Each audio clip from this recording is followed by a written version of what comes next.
It's practically dead in the waters. But how do you explain then all the school of thoughts that spring out way after the life of the Prophet?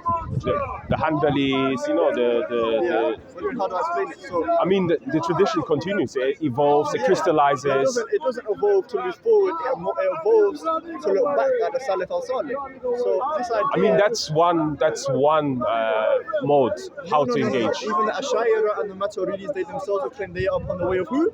The Salaf, correct? Yeah, but so I'm not wrong. No. I'm not saying you're wrong. I'm saying that's just half of the story. No, any Sunni who were to say they don't follow the Salaf al-Salih. No. Again, I'm not saying you're not supposed to follow the Salaf. However, as scholars are, they engage with the contemporary world that they are in, because, like you said, the Ash'aris at one point didn't exist. They came into existence due to a reaction. Abu Musa al-Ash'ari. Yeah, so it's a reaction to the philosophical influx that is coming into the region. Yeah, I agree. So there is clearly. You know that Ash'aris are terrible at philosophy, though. Do you reckon? Co-eternal attributes. Lol. I don't know. I mean, it's their way. Is what it is. It's their way of It's trying to explain. Well, it depends how you understood it. I define anything that creates a real distinction with God that is not God as a polytheism, because they are necessary, eternal, and not God. Polytheism. So it depends how you interpret that. But unless you want to take Ghazali's approach. Yeah, Ghazali's approach is quite interesting, I find. Ghazali's not so good either. Yeah, fair enough. But so all of this, and then you say, well, you know what? I kind of like the idea of God being like one and just one only. And God is one. And then you're like, okay, now I'm going to become Christian, and I'm also going to accept that Jesus is God. Amen. Wow. Yeah, man. That's a bit like fully man, fully God. No, but that's really, I don't know. You're attracted to like divine simplicity, and then but how is it the Trinity? If you have issues with the Ash'ari's the persons philosophy. Are all God. The Ash'ari said the attributes are not God. Yeah. So we say the three persons are distinct, but still all materially identical to the same essence. They're denying that. They're distinct and they are not God. But the Ash'aris don't necessarily deny that those attributes aren't God. You know, it's just. So they are God, but they're separate from God. No, they are. That's even worse. You just said there are 99 other than God gods. No, but that's not how it's understood. The way it's understood is that God has attributes and names, you know. Yeah, and you guys understand but that has nothing to do with the essence of God. I agree, but what we need to understand is if something is true, truth doesn't contradict truth. I find Islam to be entirely anti-metaphysical. I believe it's anti-metaphysical, and especially the Athari creed. I find it to be the most anti-metaphysical creed in all of existence. And can you explain why? Because I find that quite interesting. So for example, when we look at metaphysics, when we look at a necessary thing of an essence, we look at what something would have to have, and without that thing it would not be. Yeah. Let me ask you, if God didn't have hands, would he still be God? Well, God doesn't have hands in the way that we understood. The Athari says 2 right hands. Yeah, but even them, and I don't fully agree with the idea of ithbat, this idea of like going beyond ithbat, meaning going beyond affirming. Because I understand what you're saying. They still affirm what the text says here. 2 hands. Because they say the ma'na. They say the ma'na. Yeah. But you understand to do tafweed and ma'na breaks the third law of logic, right? Yeah. So so that's where I kind of disagree with them. However, even with the Atharis, they don't claim to know exactly what the hand is. They say the hand. They say the hand is the hand. Exactly. So you make the statement non-cognitive. The statement derives no real meaning. No, but it's not like that, because if you let me ask you something. No, just before you say that, right? Because if you think of Islamic theology in particular, Athari in Ash'ari, it's a negative theology. I understand that. Right? Meaning, it's not about describing God. It's about what God describes not to be. You're using the term negative theology. Negative theology. No, you're using it wrong. No, that's what negative theology means. Negative theology is what they ascribe to people like Ibn Sina, who they call tatil, rejectors of actually or deniers. No. Hold on. So negative theology, in its proper terminology, means that when you deny something of God, you're denying what He is not. Yeah. What you're doing. No. Yeah, that's affirming what's in the Quran. So that's not a negative. That's a positive theology of affirmation. So you got that wrong. No. God explains who He is. Yeah, so that's a positive theology. No. By explaining who He is, we know who He is or not. How do you know that? Because He says, I am this, therefore I'm not that. And also, God does say in the Quran where he linguistically denies certain attributes about him. Go on, tell me. Right? For example, God says, "I'm not three, I'm one." Yeah, but what did he say? He's saying, I am just one God. Yeah. Now we ask you, why doesn't Allah understand the Trinity? If the Trinity is one God, and that's Yeah. completely defined for all of Christian history. So your God doesn't even seem to understand the Aqidah he's attacking. Isn't that a problem? I mean, it's a good way of, this is like post-rationalization of Christians to look at Christianity and say, well, in reality, it is one God. However, I have another question. Yes. The Quran calls many people polytheists, never the Yeah. Christians. Why is that? Why does the Quran never call us polytheists? Because it's Ahlul Kitabi. I mean, attacks like you affirm, attacks the theology. It attacks it falsely. Yeah. Allah Yeah. doesn't seem to understand what Christians believe. Yeah. Do you know how bad that is? No. What do you mean? Wake up, man. Come on. What do you mean that Allah doesn't He understand? doesn't what understand. He Christians thinks we're saying believe? there's It tackles the most central. Yeah, Don't because believe that. No, but till this day, people have these arguments about God being free. Yeah, because he is. It's not just. First of all, But it's he not. says, he doesn't just say don't say I'm three. He says because I am one God. No, but We're hold. not denying he's one God. No. So he's made a misstatement on No, Christians' but belief. hold on. Then look at this. The Muslims have understood it that way. Some of the Christians understand it that way, and the Jewish people believe that Christians are polytheists as well because of that. So the thing is with Christianity to begin with, there is not one way to understand Christianity to begin with. I disagree. What do you mean you disagree? I follow the Holy One. I You're follow the convinced Catholic by a Church. position. Yes, I understand. No, I follow the Catholic Church. You follow the Catholic Yes, I Church. follow the Catholic Okay, but that's also so there's one correct position. no, but Communion with Rome. no, but there's also an Anglican church. That's They're the problem. heretics. I understand that you believe they're heretics. So I don't care. However, in the grand schemes of things, as an outsider, to be objective, I have to look at Christianity So to be for what it objective, you for have what to it. gauge what I believe. Now, I believe anyone that is not in communion with Rome is a schismatic heretic. That's I something coming understand. to you, Akhi. I'm saying to you, right? Yo, but what about the Ahmadis, though? Yeah. Right? Ridiculous, right? Yeah. Because you're Sunni Muslim. Yeah. So why would we address Ahmadis? We wouldn't, right? I personally, if you ask me in front of the cameras, I wouldn't pass judgment on the Ahmadi. I wouldn't. Wait. I wouldn't personally. Anyone who believes there's another prophet after Muhammad, are they kuffar? Yes. Okay, so the Ahmadis are kuffar. I mean, if that's what Ahmadi believes, that's not what Ahmadi Here's the believes. Ghulam Ahmad. But I would say this. So I come to you and say, oh, but these guys think there's another prophet, so No, but I have to take that into Ahmadi is a very consideration. extreme Yeah, example. Anglicans are also extreme heretics. How is that extreme? Because they're founded by King Henry, and you guys love to go on about King James' Bible. Yeah. And you like Yeah. to mock it. How can a king get Yeah. involved? And then you're telling Yeah. us we should follow Yeah. a church founded by a king. Irony. But where's the irony? Irony. The Council of Nicaea is literally seated and supervised Yeah. by a emperor. It wasn't supervised by an emperor, that's false.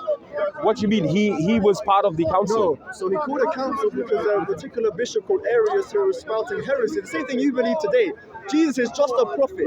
They came and they told him, you have lost your marbles, mate. That's what happens. Constantine organized this show. So it's even within your history that there's certain people who believe that. They're heretics, yeah, good job. Listen, I can show you people in your you history said who believe- king. You're opposed by a king. An emperor literally was Okay? partook in that very thing that. He didn't partake. He didn't make arguments. He didn't go there and start Bro, telling them. if I'm the authority, Have you read the acts of the council? Have you actually read it? I've read about it a very long time ago. Any place Very long time does ago. Constantine himself have any input on the doctrine given? I'm not saying that he has any doctrine Then it's in it. not. I'm not saying, but King Harry, or even King James don't have necessary doctrines pushed I agree. into. They commission these things. So King James commissioned the Bible, we Yeah. agree, from shoddy manuscripts from Yeah. the 13th century, Yeah. bad Greek manuscripts, Yeah. we don't take. Yeah. Now, King Henry VIII founded his own church so he may have a divorce. Yeah. This is corruption. This Yeah. is blatant heresy. If Yeah. you come to me, if I come to you and say, look, bro, what about the Alawites? The Alawites Yeah. believe Muhammad Ali and Salman al-Farisi were gods. They But, believe Jesus but, was but God. how are the Anglicans theologically heretics? What's so wrong about them? Okay, so when we go to the Council of Ephesus, Acts 3, I mean, it's quite clear that the Saint Peter was the pillar of faith and head of the church, and Yeah. this role was then occupied by his successors at the time, Pope Constantine. Yeah. So the Council of Ephesus makes clear is anyone not in communion with Rome Yeah. is a heretic or a schismatic from the pillar of the faith and head of the church. Irenaeus wrote a whole book on the Irenaeus, second century. Irenaeus. Yeah, he wrote a whole book on like. do you know who Saint Irenaeus' teacher was? Apostle John. Well, yeah, there's some people say that. So we also know who Saint Mark was as well. Yeah. Born in Sinner. Yeah. We know his mother, we know his father, and we know his bishopric in Alexandria. So you guys talk about hadith. Our narration for Jesus is Jesus Mark, one straight line. Well, I mean, I've never heard this one before, but yeah. It's true. Yeah. If you go to the Coptic papacy, they have an unbroken chain of transmission from the first Bishop of Alexandria, Saint Mark, to today. Okay, so we're speaking, you said heretics, and the way Irenaeus describes heretics is because of the certain things that believe about Jesus and Jesus' personhood, and not necessarily who the head of the church is, right? Because according to that, may I finish? Make a negative inference fallacy. No, I'm not. You can correct me afterwards because I waited for you to correct you. Because if that's the case, James, who was the head of the Council of Jerusalem, had also major issues with Paul. If it's to do with authority and who is an authority and who's to follow, I mean that we have issues there as well. I'm specifically talking about theology when I say heretics. That's the way I understood it. I believe that's how the early Christians understood it too. That's great. So just because someone said something, you're now going to have to try and imply a negative inference. Then that's called a fallacious negative inference fallacy. So when you try to imply just because a positive statement about heretics has been made, it implies that there's no other inferences to be made, or the negative that this does not then include X. That's a fallacy. No, we're going to have to speak human language. I use human language. The language of logic. So no, we don't want to do logic. I want to understand.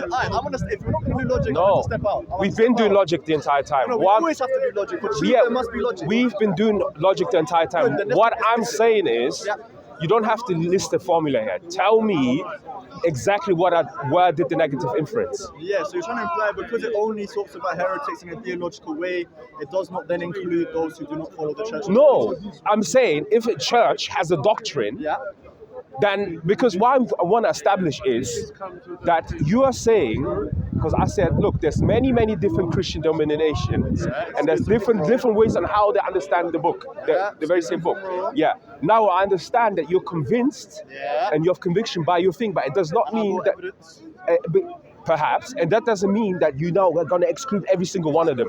Why? Because then that means you exclude him. He's not Catholic. He needs to come home. I mean, you're Christian yourself. You're not Catholic. Just to make him happy. No, I'm asking you. Yeah. He can be happy now. He can be happy now. There you go. What I want to illustrate, what I'm trying to display is that there is differences on how to understand scripture. And there's always going to be. The same applies to Islam, correct? We're going towards it. Huh? What's the point we're actually going towards? No, the point I was trying to make was that you early on were saying that I don't even know, because you see this happens when we talk. But there was a point I was trying to make. But yeah, anyway. I don't know where I don't know exactly where we're going. No, but it's just, I find it fascinating that, because obviously the intelligence that you have is you're very quick. I don't know, have you been studying Christianity prior to this? Man. You have. Also, it was an ongoing study. I've been around Christians for a long time. So whilst you were Muslim, you were still studying Christianity as well. Okay, fair enough. Well, And the problem was for me is the Quran makes historical claims, but it's chained to those historical people. It's mashhul. Yeah. No one knows how Muhammad is connected to Jesus. No one knows how Muhammad is connected to Moses. But the chain of prophets is in the Bible, right? From Adam all the way through to generations of Quran. So the chain is there. But you guys chained to any of those people is mashhul, unknown. So what do we do in Islam when the chain is mashhul? We reject it. So the Quran, Muhammad is mashhul. We reject it. But then you also have to reject Jesus. No. When Jesus in Jerusalem, when he in the Gospel of John, he's walking around Jerusalem. Yeah. No one, the Pharisees don't know who he is. The comment. No, hold on. But hold on. I didn't say no one knows. No, but I will quote you. I said his chain is unknown. I will quote a verse. Jesus' chain is not unknown. I will quote a verse where they question him. And they asked him. They say, "Are you of Moses?" In the Gospel of John, is this what Moses brought forth? Meaning they weren't sure who he was. But the category to define whether he was truthful was the teaching that he was bringing. right? And this is why Jesus says in the Bible, I have not come to abolish the law. Yes, why is he saying that? Because he has to he's proven his point. Yeah. But the point So it doesn't mean that the lineage proves anything. You're not getting it. Once again, Adam through to Jesus, chains in the Bible, all these people and the connection through to each other. Now Muhammad comes out of nowhere with a majhul No, he claim, doesn't. unknown He claim. doesn't. He's an Unknown Ishmaelite. claim. No, it says who? Mutawatir hadith. Do you have any No, actual no. historical evidence other than that? Yes, historically, the Arabs So have let me always ask- been known to be Ishmaelites. So they claim. No, it's not claim. It's known. So they It's can known. prove It's it. known. It's known. It's in the Bible. Show me. It's in the Bible. Show It's in the Bible. When Ismail and Adam go to Paran. My brother, it's a known thing. No, I don't care what you think, It's no, it's not about no. It's not about that. It's not about that. No, it's not about that. It's not about that. It's Is it about no proof? It's no. unknown. It's axiomatic. No proof is that if. It's axiomatic, my bro. No, It's no, axiomatic. no, Of it's course, not. it's No, it's axiomatic. not. No, The it's same way the That's Jewish false. it is axiomatic. The same way Jewish people know that they come from Jacob. They have the ancestry. Yeah. Based upon, according to what? Where are the outside sources? Oh, well, you can get multiple Jewish sources. I'm not No, particularly- Jewish sources, exactly. Yeah. So we're in the same boat. The point is, I'm not They- saying, but I'm not talking about Jewish sources. I'm not saying why someone. I'm not saying that. I'm saying to No. you, how do you actually know that's true? I told you because historically, the way Jewish people and the Arabs have understood each other and the text and they've lived together, they have known to be Yeah.